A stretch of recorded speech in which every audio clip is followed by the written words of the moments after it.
Thank you. May I proceed, Honourable Chair? Thank you, Honourable Members. Just perhaps, Dr. Haas, just to recap, the reasons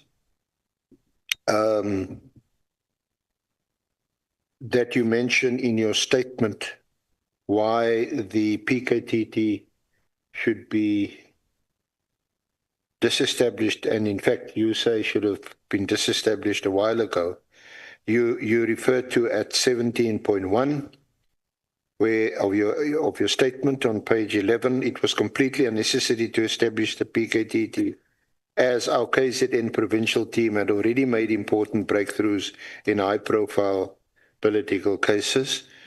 At 17.2, you refer to the structure of the PKTT, which you say is completely irregular. I make this point as I've been working with task teams which have always been set up with clear structures of command and oversight and of limited duration.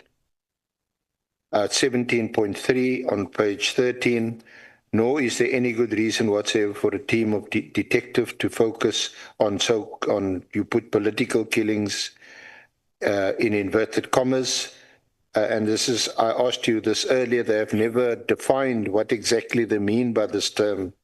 And they are known to have taken dockets for which they have no mandate, such as those involving cases of alleged fraud and or gross municipal corruption, which is the mandate of the Hawks, the Directorate for Priority Crime Investigation, as per the SAPS Act.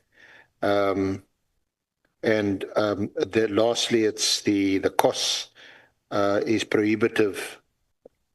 And those reasons, Dr. Das, they correspond also more or less with the reasons given to us by Minister Nkunu when he gave his evidence.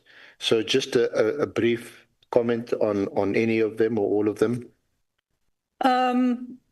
Only to say that I hadn't even, I skimmed through Minister Nkunu's affidavit. I skimmed through and I was particularly interested in the appendixes, the annexures, which actually have breakdowns of where they claim their successes. That was my main focus thus far. I haven't finished with it yet, but that's as far as I got. So when I put this together, it was entirely my own experience gave rise to these reasons. Particularly, I mean, one of the may or may not have got into an annexure is the stunning successes of our provincial team dealing with the carnage in Glebeland's hostel, which carried on because there's been other massacres since. So, and the fact that a lot of what they claim, I know they claim as successes, were actually on virtually the evidence that was ready for prosecution was done by the provincial members who'd been, even as clearly admits, seconded to the team. That's the main thing. So, and the prohibitive expense. I mean, quite apart from all the systemic abuses, because I mean, it's true that the police do that a lot, but this is almost a modus operandi for them. This illegal seizure of phones and no regard. So yeah, I can confirm all that as my own deductions. Yeah. Okay. Then just moving on to the prosecutor's name that you mentioned throughout, Kaba. Yes. You've also lodged complaints about Advocate Kaba to the National Director of Public Prosecutions. Indeed, because lots of people, including in statements and affidavits I was sent from Gauteng about a case he's dealing with there, the Crusher case in particular. But there's a lot of affidavits there. I've spoken to 2 senior police members who say, well, he was going to be under investigation. One, I'll quote the words because you're wanting names. No, I can't quote the names of the policemen. May I explain that when I don't quote names, it's only for those reasons that, especially, I may open them up to adverse actions, as in the form of losing a job or losing their lives. And most of them are the policemen, the people whose names I don't give you are police members. So I'd just like to make that clear on record. They told me this, and they claimed that Gaba was advised to leave Gauteng, where the spotlight was getting to be on him, and come to this province. What we do know is that when he got here, despite these allegations, he was promoted to senior public prosecutor by Mrs. Harrison. I won't go into the problems I've had with Mrs. Harrison before. So what I did last year, another policeman told me that Mr. Gaba's got very powerful protection. He said, I'm trying to investigate him, but I can't let on because someone will sabotage it. These are policemen. I want to again explain, as the Honourable Chair asked me to do, that the only reason I'm not doing this is that I could not betray their trust in me. They tell me because I know that they would suffer adverse consequences if they did. That's the only reason. And I think it's policemen because, again, I mean, when the conversation came up, and please understand, I don't mind what you say about me, and I don't mind the challenges you throw out. I'm sorry if I seemed arrogant about it, but I think I was just kind of saying, no, I just can't carry on if I have to reveal names that I've given my word not to remain. Anyway, but I appreciate the work you're doing. And I also want to say, I believe that you can do some things as Parliament, especially when all the stuff's on record and you could call for an audit, for example. You can do things that you don't have those resources and investigative capacity. That's the only reason I brought the Commission into it, because you don't want to put stuff on record so that they can cover up before anyone in the Commission gets to investigate it. Okay. And mainly police people. So I wrote, when it was clear that one complaint after the other was coming to me from Gaba, and I must mention here there's an affidavit which may or may not be there, but it's become quite a famous affidavit in the media. It is the man who pulled the trigger on Sindiso Magaka. He's called Nglengwa. Nglengwa was one of the original arrests, and the original investigations was done by the provincial team. Nglengwa, in his affidavit, says the prosecutor who took the case initially agreed that he could be a state witness. But that prosecutor, who I know to be a good prosecutor in the provincial office, was withdrawn, and Mr. Gaba came in and he stopped it. The hitman, Nglengwa, has been chomping at the bits to make a confession for the last 5 years, I think, 6 years. And a little group of people put some money together for him to get an advocate to help him, because nobody was helping him, not his lawyers, not the prosecutor. And that is the confession is the result of that, where it specifically names Gaba as obstructing justice when he wanted to confess, right?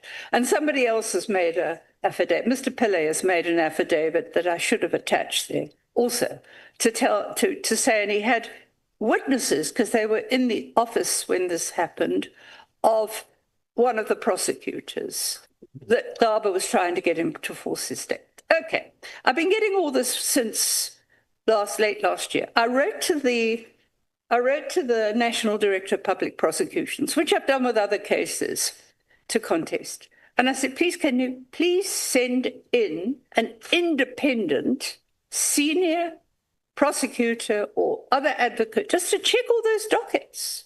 These are the allegations. I started off very politely.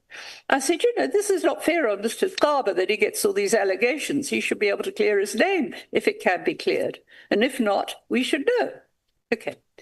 I just got the replies back all the time. First reply was, Mrs. Harrison will check. I said, Mrs. Harrison is the very person who appointed him to senior public prosecutor. How can we call her independent? I'm asking you to bring in somebody senior from another province. To this day, they won't do it. So that's that story. But I think I think in some of these cases, there's going to be a lot of corroborating evidence coming out when the cases finally get to court. But as I've said to you, tracing these cases out, there's a kind of what they call the Stalingrad option of deliberately delaying hearings. Oh, well, sorry, I'm not available. Another 6 months goes by. Okay. And in one case where Mr. Tabas said, this prosecutor has got to suddenly not use those 3 days. There's a High Court judge in Pietermaritzburg called Judge Singh. She actually needs Mr. Shange. Mr. Shange is his deputy that he takes instructions from. I checked the whole High Court rolls on the Pietermaritzburg High Court. There is no case set down for 3 days. There's a Singh here and a Singh there, but no Singh running a case for 3 days. So it seemed to me that that was not quite honest. Okay. I think I asked you this morning when we consulted, why haven't you lodged a complaint with IDEC? Well, I actually didn't know that I could.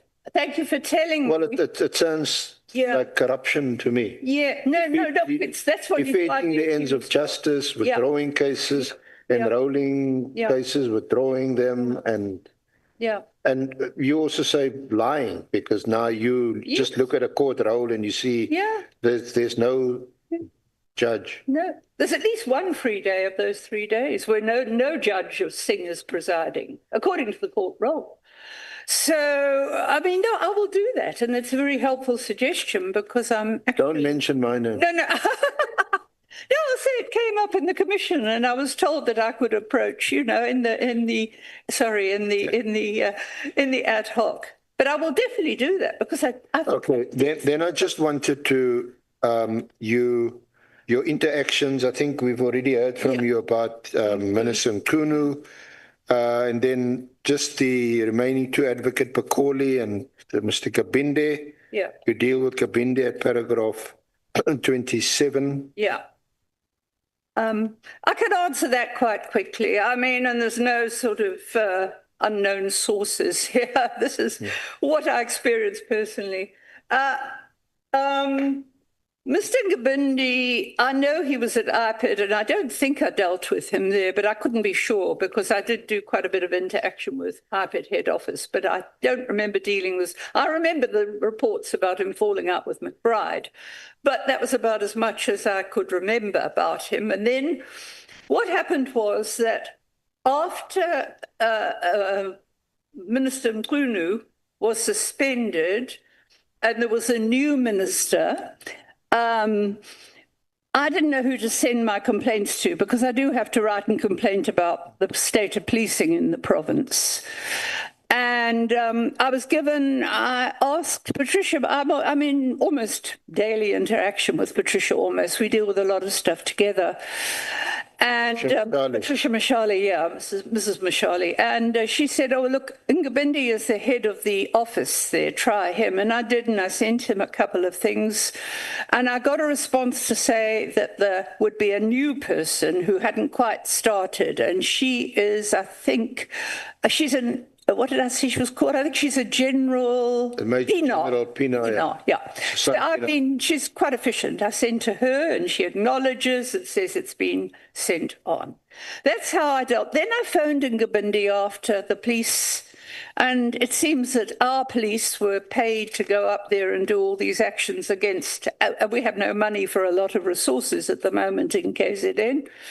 And our police were there operating... going into Ngabindi's home, beating his brother allegedly. So I just phoned to ask if he'd opened a case about his brother, and he said he had, and I think he said there wasn't a warrant. I didn't deal with him after that. And just on Patricia Mashale, also raised it with you this morning, that Minister Nkunu had also referred a number of complaints, a whole bundle of complaints to the IGI, but had received a report back to say that I think it's between 70 to 80% of those complaints had no substance. I must confess. I'm just asking you the extent to which you do rely or have relied also on Patricia Mashale's network. No, thank you. Yeah. A lot of the information she's given him, I followed up independently. Okay. And I think the problem, because she was adamant she'd given proof of what she'd said, and she records also for other corruption reported to her by her former husband. And that was why they'd seized her phone and they wanted this and that and the other. But on the whole, I mean, all I relied on her with this was to say, well, who can I contact there? And she knew who to contact. And I realized I actually facilitated this. Suddenly, in answer to the question there, suddenly there was a call to say we need to meet with Patricia Mashale, and I facilitated it. I said, will you meet with them? And she actually said to me, and I think her husband did too, former husband, can we trust this person? I said, well, I don't know. I think you can. I don't know.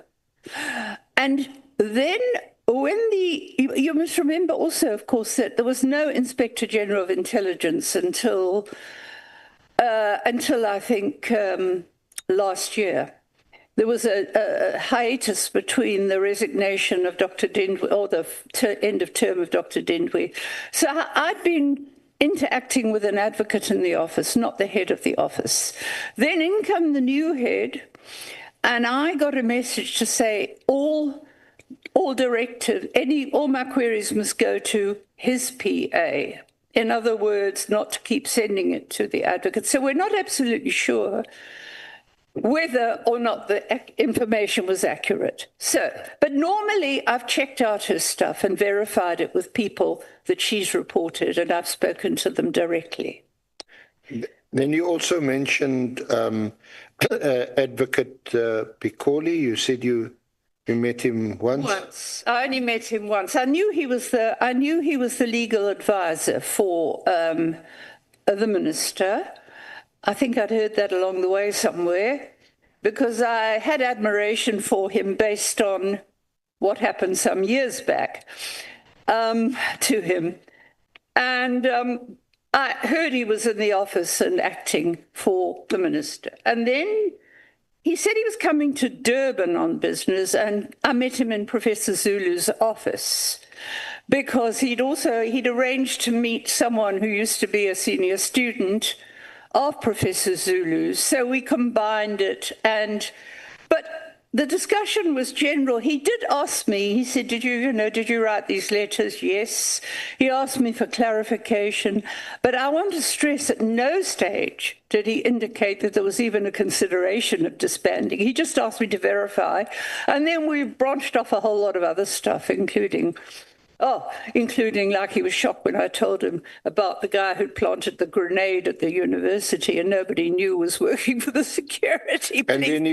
And then you also mentioned Lieutenant General Sabir. Oh, now that's another interesting one. I had no contact with Sabir. I didn't much like the man because he brought one of these spurious legal actions against Patricia Mashale over a fairly trivial thing, and she wasn't even served with the papers. Anyway, by the end of January, I was deeply concerned about the fact that there was no sign of any disbandment of the task team, and I was getting more and more problems about the prosecutor. It was a combination. And I began to wonder, if they're going to be forced to disband, what's going to happen to those dockets? What have they done with the dockets? What dockets have they got? And I discussed with somebody, I think it was a lawyer or maybe even a policeman, and I honestly don't know who it was. I remember a discussion and saying, do you think I should maybe ask Sabir, who's the Deputy National for Detectives? Because I knew that the original structure was to report to the Deputy National of Detectives. Okay. I asked somebody who gave me his number. I sent him a message and I said, I wrote him a covering letter. And I said, I'm really concerned. Are you able to take those dockets and check them? The emails bounced back. I sent him a message and said, well, I don't think you've got the emails. He never replied to me again. So in other words, they're not even on record. As far as I know, I don't know how emails bounce back, how people get emails, because they definitely bounce back. Virtually everything I sent him was what I'd sent to Parliament and the Minister last year, just with a covering letter. I sent a copy of the letter from Minister Mkhunu to say, look, this is a legal instruction. So that was my contact with Sabia. Yeah, and that was the end of it. Can I just ask you about paragraph 33, about this alleged conflict of interest, you say, which is inherent in General Khumalo having been allowed to continue to occupy two roles. One, the project manager of PKTT, and also that of crime intelligence. Well, there is an inherent conflict of interest. Look, these are two, let me go back to about first year sociology. These are two very separate roles. They demand separate requirements and qualifications. One is managing finance, and as I said, there were allegations that there were problems there with the PKTT. And the other, of course, the project manager one, the other one was the fact that he was in crime intelligence, which also involves approving a financial expenditure by intelligence. And I've been getting all these, and these are first-hand contacts from police members. So again, forgive me, Chairperson, but I can't reveal the names because of this whole question of maybe endangering them, and because they know that I've said I won't reveal their identities. So that's the only reason. I think the only people I'm not naming are police members. But when I heard this I was getting messages from people I know, senior, saying there's a whole restructuring going on. And I was talking, and there was one individual member who'd been in crime intelligence for a long time, and he was saying, I don't know what to do, because there are regulations about what you pay to informants and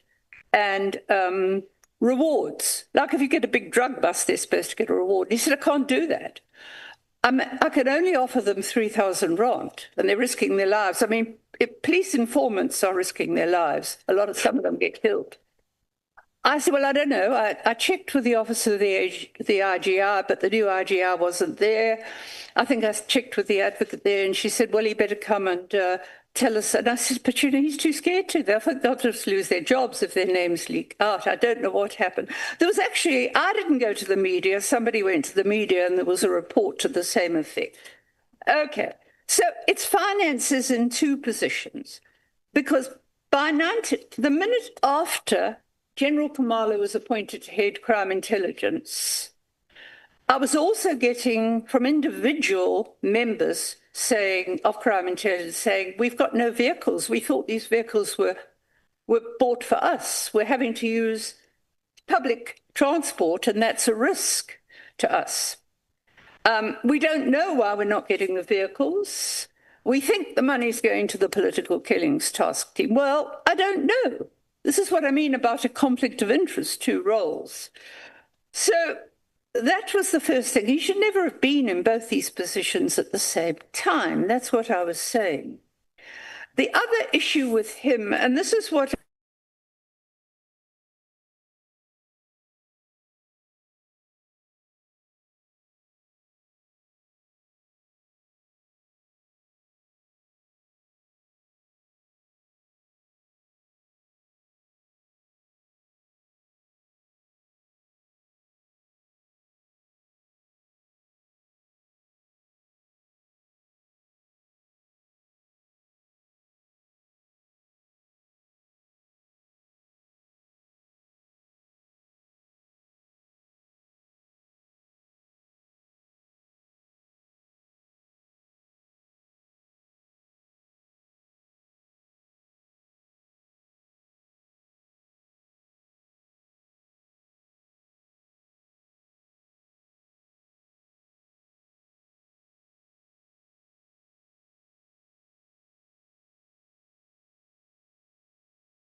I did know that he was on bail. And I did know that his bail conditions precluded him, Khumalo, from going to work, basically to engaging in his intelligence work. And he was talking about what had happened since he'd been given bail, which he should not have been involved in. So that's why I raised the issue of these conflict of interest, because it creates the impression maybe this is where the money's going, so there's no money for crime intelligence. I don't know. I mean, I'm asking people to, one of the things you'll see I'm asking the committee, your ad hoc to do, is to push for proper audits. The only people that can deal with this sort of complaint is the Office of the Inspector General of Intelligence. And sometimes I've got round to copying stuff to Scopa, but I really want to push for a proper independent audit of both especially of the KwaZulu-Natal budget, because it was used up very early in the year. So this creates these perceptions that money's going to the task team because of its expenses. So that's what that was about, just to put that in. And then just lastly, you make some suggestions, urgent actions that are required at paragraph 36.1. Sure. Expediting the implementation of the overdue legislation to restore civilian oversight to the intelligence services, including financial independence and competent staffing at the Office of the IGI. In 36.2, an immediate independent audit of the KZN policing budget and of all PKTT expenditure. And in 3, there must, without delay, be an audit of all the guns which have been in the hands of the PKTT. You want to explain? Yeah, I do. I would like to, because look, I was very close to what was happening in July 2021. I even had former students phoning me in panic and sending messages on and telling me what was happening in Phoenix, and all sorts of, even police were sending me messages about what was happening and the role of private security companies in Phoenix. So I knew that, I've written up a chapter in it in a book on protest, but I'd read through, for example, the report by the committee chaired by Dr. Sidney Mufamadi, and that was in 2018, about restoring civilian oversight to the intelligence services. And he said it was urgent. Now, I think it's common knowledge that finally that legislation was passed last year. That is, how many years now? 6 years after it was deemed urgent, and it was only enacted this year. And there's all sorts of, in a separate annexure, I've just done a memorandum about the security situation in KwaZulu-Natal. You see, after July 21, I thought there might be a focus on getting better intelligence, because from more than one senior person, including a senior minister at the time, that after Jacob Zuma was arrested, nothing was coming through from KwaZulu-Natal. Mkhwanazi was nowhere to be found. Even his phone was off. One minister went off. One minister was very irate. She just couldn't understand how the man didn't have his phone on when the province was burning. Anyway, I thought we might pay attention to intelligence, but it's actually deteriorated from what the members tell me. One member I spoke, who was a long-time member, a couple of weeks ago, said, well, it's virtually collapsed in KwaZulu-Natal. So I think there's an urgency here, and that brings me to the guns, because what I forgot to mention is, in one of the early reports from Minister Clearly, one of the very few, he was talking about, well, we've made all these arrests for guns and illegal guns and dockets and guns, and they were a range of very dangerous guns. But a senior provincial detective said, well, what happened is that actually, and again, as I said, I'm not mentioning these names because they are police members, and it would at least lose them their jobs, and it might even get them killed, some of them that are doing dangerous work right now. And he said to me, what happened is that apparently, and it's not confidential, the task team went to the different stations in the province where there were illegal guns taken in, and they took the dockets and they took the guns. That's why this massive amount of information, see how well the task team is doing.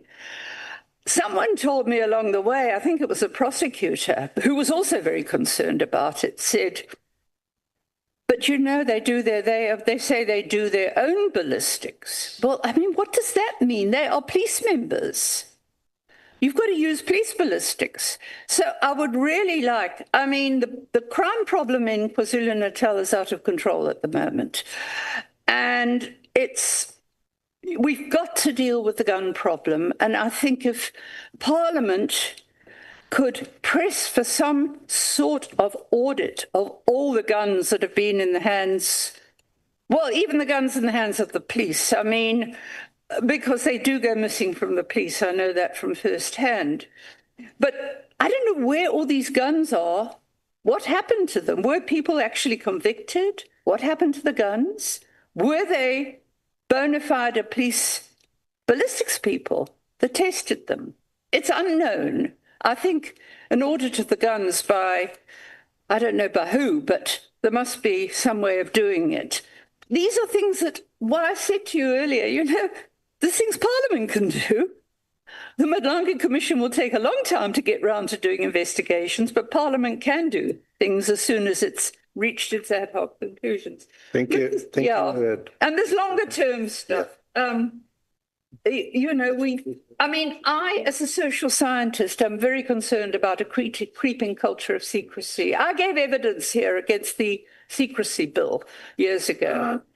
But there's a creeping culture of secrecy. We've had problems even getting PIA applications without having to go to court. And there's an increasing use of slap suits, defamation actions by the police at our expense, I think, to try and stop people telling the truth, basically. I mean, just last week we were saying that they're doing this against people who are also trying to protect land rights of Indigenous people. So, I mean, that is longer term. We've got to expedite that legislation. The other longer term thing, and again, a policeman phoned me just before I came and said, look, we have, among ourselves, we're talking. He's a retired senior man. And we've decided we've got to restructure the police. I said, yeah, I've said that. We have to restructure. And these are longer term things. But at the same time, we have to keep it in mind. I mean, there's a national development plan that's got some good ideas. Okay, Doctor. Thank you. Let's see. Thank you. Thank you very much, Dr. Dan. Thank you, Honourable Chair. Are you done? Thank you. Hope so. Okay.